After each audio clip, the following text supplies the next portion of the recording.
We use our global liquidity monitor to nowcast the leading indicators of private and public sector liquidity across geographies.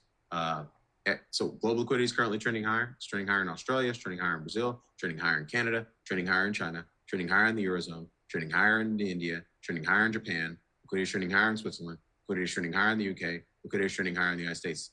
That's the global economy and the 10 largest economies in the world, where liquidity is trending higher ubiquitously. So if you're an investor, you're trying to fight that, that'd be an issue. So just don't fight that.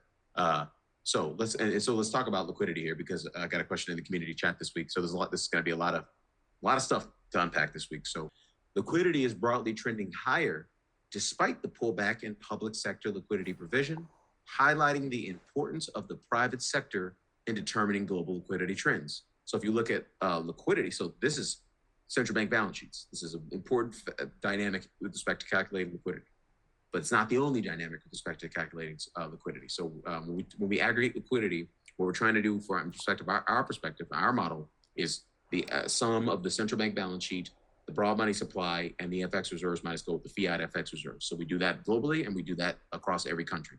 And so looking at China's liquidity is growing 5% on a 3-month annualized basis.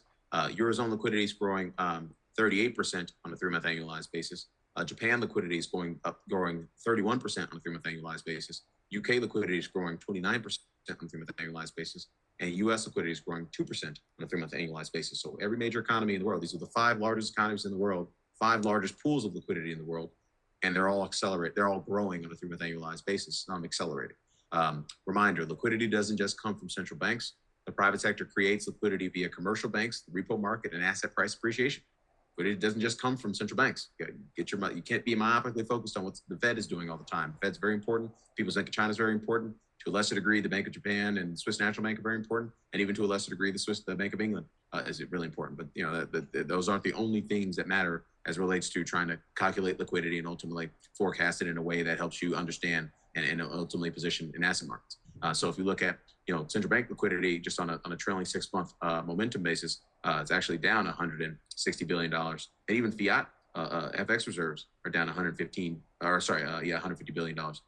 What's up a lot is the private sector. If you look at broad money supply, that's up $3.7 trillion on a trailing 6-month delta basis globally.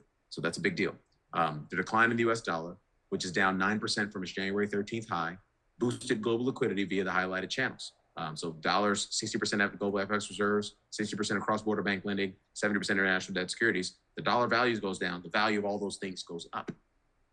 And that becomes capital to use to repo market, more credit growth, everything. Everything gets better when the dollar goes down from a liquidity perspective.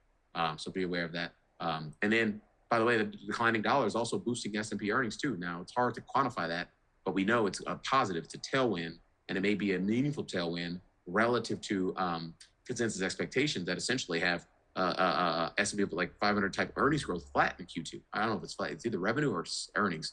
I think revenue there got it growing by like 3 or 4%, and I think earnings they have it growing by like 0 to 2%. We could easily beat that. We can just sit there talking in mid-July and early August, like, oh my God, this Q2 earnings season is gangbusters. It's not good in absolute terms, but it's just every company is just blowing out numbers because growth didn't slow as fast as everybody thought it would. And so be aware of that potential upside risk.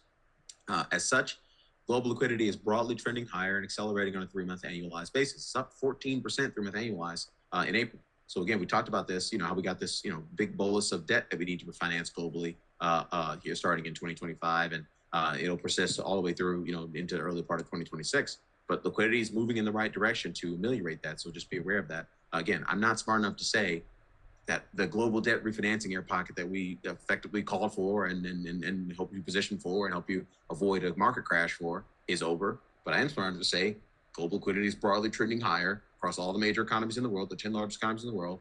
Global liquidity itself is accelerating on a 3-month annualized basis at plus 14%.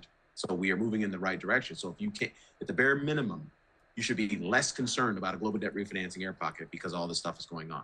If you're just sitting there with your arms crossed and your blip poked out, Darius, I'm a bear, and Darius said global debt refinancing air pocket in September and October and November and December and January and February, and the market crashed and it didn't stay down long enough.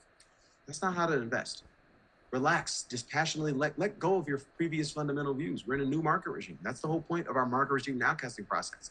It's a clear signal to say, hey, stop being bearish. The market is telling you to stop being bearish. Now, I don't know how long the market's going to tell you to stop being bearish, but I'm just going to participate in the market wanting to price in good things so that I can get richer, so that I want you guys to get richer alongside me. That's the whole point.